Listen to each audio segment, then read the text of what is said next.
গভীর রাত, মদিনার রাস্তাগুলো শান্ত ও নীরব। আকাশে চাঁদ আর তারা জ্বলজ্বল করছে। খলিফা উমর রাদিয়াল্লাহু তাআলা আনহু ছদ্মবেশে একাকী মদিনার অলিতে গলিতে হেঁটে বেড়াচ্ছেন।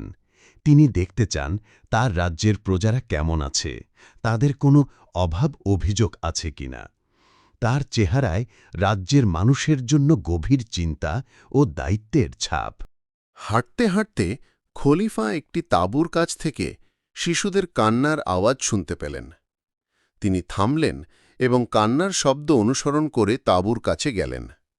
তাঁবুর ভেতর থেকে আগুনের হালকা আভা দেখা যাচ্ছে। খলিফা ওমর রাদিয়াল্লাহু তাআলা আনহু তাঁবুর বাইরে থেকে উকি দিয়ে দেখলেন একজন মা চুলার উপর একটি পাতিল বসিয়ে রেখেছেন এবং তার পাশে কয়েকটি শিশু ক্ষুধার যন্ত্রণায় কাঁদছে।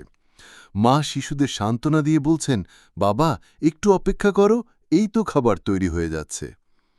খলিফা সালাম দিয়ে ভেতরে গিয়ে মহিলার কাছে জানতে চাইলেন পাত্রে কি রান্না হচ্ছে।